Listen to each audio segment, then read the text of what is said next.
Chapter 2. Content of the Gita summarized.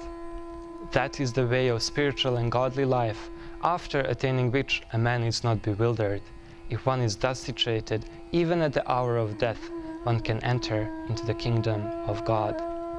A person who has given up all desires for sense gratification, who lives free from the desires, who has given up all sense of proprietorship and is free from false ego, he alone can attain real peace. A person who is not disturbed by the incessant flow of desires that enter like rivers into ocean, which is ever being filled but is always still, can alone achieve peace, and not a man who strives to satisfy such desires. What is night for all beings is the time of awakening for self-controlled, and the time of awakening for all beings is night for the introspective sage. Therefore, O mighty armed ones whose senses are restrained from their objects is certainly of steady intelligence. As a strong wind sweeps away a boat on the water, even one of the roaming senses on which the mind focuses can carry away a man's intelligence. For one who is not connected with the Supreme in Krishna consciousness can have neither transcendental intelligence nor a steady mind, without which there is no possibility of peace. And how can there be any happiness without peace? For one thus satisfied in Krishna consciousness, the threefold miseries of material existence exist no longer. In such satisfied consciousness, one's intelligence is soon well established. But a person who is free from all attachment and aversion and able to control his senses through the regulative principles of freedom can obtain the complete mercy of the Lord. From anger, complete delusion arises, and from delusion, bewilderment of memory. When memory is bewildered, intelligence is lost, and when intelligence is lost, one falls down again into the material pole. While contemplating the objects of the senses, a person develops attachment for them, and from such attachment, lust develops, and from lust, anger arises. One who restrains his senses, keeping them under full control, and fixes his consciousness upon me, is known as a man of steady intelligence. The senses are so strong and impetuous, O Arjuna, that they forcibly carry away the mind, even of a man of discrimination, who is endeavoring to control them. The embodied soul may be restricted from sense enjoyment, but the taste for sense objects remains. But seizing such engagements by experiencing a higher taste, he is fixed in consciousness. One who is able to withdraw his senses from their objects, as the tortoise draws its limbs within the shell, is firmly fixed in perfect consciousness. In this world, one who is unaffected by whatever good or evil he may obtain, neither praising it nor despising it, is firmly fixed in perfect knowledge. One who is not disturbed in mind, even amidst the threefold miseries, or elated when there is happiness, who is free from attachment, fear, and anger, is known as a man of steady mind. The Supreme Personality of Godhead said, O Partha,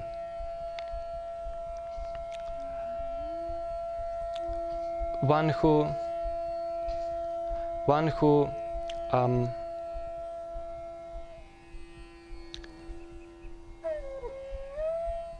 who gives up all desires for sense gratification, which is born of mental speculation, and when his mind, thus purified, finds satisfaction in a self alone, he is situated in divine consciousness. Arjuna said, O Krishna, what are the symptoms of those whose consciousness is thus merged in transcendence? How does he speak and what is his language? How does he sit and how does he walk? When your mind is no longer disturbed by the flowery language of the Vedas, and when it remains fixed in the trance of self-realization, then you will have attained the divine consciousness. When your intelligence has passed out from the dense forest of delusion, you shall become indifferent to all that has been heard and to all that is to be heard. Those who are thus engaged in devotional service of the Lord. By thus engaging in devotional service of the Lord, great sages or devotees free themselves from the bondage of work in this material world. In this way, they became free from the cycle of birth and death and have attained the state beyond all miseries by going back to Godhead. A man engaged in devotional service of the Lord rids himself of both good and bad reactions even in this life. Therefore, strive for yoga, which is the art of all work. O Dhananjaya, keep all abominable activities far distant by devotional service, and in that consciousness surrender unto the Lord. Those who want to enjoy the fruits of their work are misers. Perform your duty equipoised, O Arjuna, abandoning all attachment to success and failure. Such equanimity is called yoga. You have a right to perform your prescribed duty, but you are not entitled to the fruits of your activities. Never consider yourself to be the cause of the results of your activities, and never be attached to not doing your duties. All purposes served by a small well can at once be served by a great reservoir of water. Similarly, all purposes of the Vedas can be served to one who knows the purpose behind them. The Vedas deal mainly with the subject of the three modes of material nature. O Arjuna, become transcendental to these three modes. Be free from all dualities and anxieties for gain and safety, and be established in the self. In the minds of those who are too attached to sense enjoyment and material opulence, the resolute determination for devotional service to the Supreme Lord does not take place. Being desirous of sense gratification and opulent life, they say that there is nothing more than this. Men of small knowledge are very much attached to the flowery words of the Vedas that recommend various fruitive activities for elevation to the heavenly planets, resultant good birth, power, and so forth.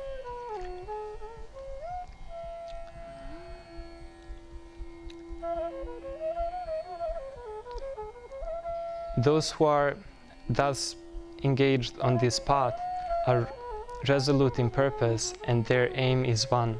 O beloved child of the Kurus, the intelligence of those who are irresolute is many-branched. In this endeavor, there is no loss or diminution, and even a little advancement can protect one from the most dangerous type of fear. Thus far, I have explained to you this knowledge through analytical study. Now listen as I explain it in terms of working without fruitive desires. O Sanuprita, when you act in this knowledge, you can free yourself from the bondage of work. Do thou fight for the sake of fighting, without considering happiness or distress, loss or gain, victory or defeat, and by so doing you shall never incur sin. O Sanukunti, either you're going to be killed on the battlefield and obtain the heavenly planets, or you will conquer and enjoy the earthly kingdom. Therefore, get up with determination and fight. Your enemies will describe you in many unkind words and scorn your ability. What could be more painful for you? The great generals who have highly esteemed your name and fame will think that you have left the battlefield out of fear only, and thus they will consider you insignificant. People will always speak of your infamy, and for a respectable person, dishonor is worse than death. If, however, you do not perform your prescribed duty of fighting, then you will certainly incur sin for neglecting your duties, and thus you will lose your reputation as a fighter. O Partha, happy are the Kshatriyas to whom such fighting opportunities come unsought, opening for them the doors of heavenly planets. Considering your specific duty as a Kshatriya, you should know that there is no better engagement for you than fighting on religious principles, and so there is no need for hesitation. O descendant of Bharata, he who dwells in a body can never be slain, therefore you need not grieve for any living being. Some look upon the soul as amazing, some describe him as amazing, Some hear of him as amazing, while others, even after hearing about him, cannot understand him at all. All created beings are unmanifest in their beginning, manifest in their interim state, and unmanifest again when annihilated. So there is no need for lamentation.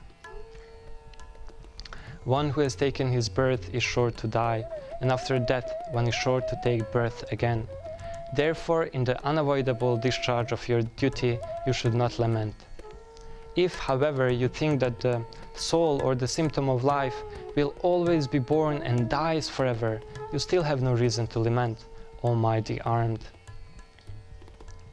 It is said that the soul is invisible, inconceivable, and immutable. Knowing this, you should not grieve for the body. This individual soul is unbreakable and insoluble, and can neither be burned nor dried. It is everlasting, present everywhere, unchangeable, immovable, and eternally the same. The soul can never be cut into pieces by any weapon, nor burned by fire, nor moistened by water, nor withered by the wind. As a person puts on new garments, giving up the old ones, the soul similarly accepts new material bodies, giving up the old and useless ones. O Partha, how can a person who knows that the soul is indestructible, eternal, unborn, and immutable kill anyone or cause anyone to kill? For the soul there is neither birth nor death at any time. He has not come into being, does not come into being, and will not come into being. He is unborn, eternal, ever-existing, and primeval. He is not slain when the body is slain. Neither he who thinks the living entity the slayer, nor he who thinks it slain, is in knowledge. For the self slays not, nor is slain. The material body of the indestructible, immeasurable, and eternal living entity is sure to come to an end. Therefore fight, O descendant of Bharata. That which pervades this entire body you should know to be indestructible. No one is able to destroy that imperishable soul. Those who are seers of the truth have concluded that of the non-existent material body there is no endurance, and of the eternal there is no change. This they have concluded by studying the nature of both. O best among men, Arjuna, a person who is not disturbed by happiness and distress and is steady in both is certainly eligible for liberation. O son of Kunti, the non-permanent appearance of happiness and distress and their disappearance in due course are like the appearance and disappearance of winter and summer seasons. They arise from sense perception, O scion of Bharata, and one must learn to tolerate them without being disturbed. As the embodied being continuously passes in this body from boyhood to youth to old age, the soul similarly passes into another body at death. A sober person is not bewildered by such a change. Never was there a time when I did not exist, nor you, nor all these kings, nor shall in future any of us cease to be. The Supreme Personality of Godhead said, "While speaking learned words, you are mourning for what is not worthy of grief. Those who are wise lament neither for the living nor for the dead." O descendant of Bharata, at that time, Krishna, smiling in the midst of the armies of both the parties, spoke the following words to the grief-stricken Arjuna. Sanjaya said, having spoken thus, Arjuna, chastiser of the enemies, told Krishna, "Govinda, I shall not fight," and fell silent. I can find no ways to drive away this grief, which is drying up my senses. I will not be able to dispel it, even if I win a prosperous, unrivaled kingdom on earth, with sovereignty like the demigods in heaven. Now I am confused about my duty and have lost all composure because of miserly weakness. In this condition, I am asking you to tell me for certain what is best for me. Now I am your disciple and a soul surrendered unto you. Please instruct me. nor do we know which is better, conquering them or being conquered by them. If we kill the sons of Dhritarashtra, we should not care to live, yet they are now standing before us on the battlefield. It would be better to live in this world by begging than to live at the cost of lives of great souls who are my teachers. Even though desiring worldly gain, they are superiors. If they are killed, everything we enjoy will be tainted with blood.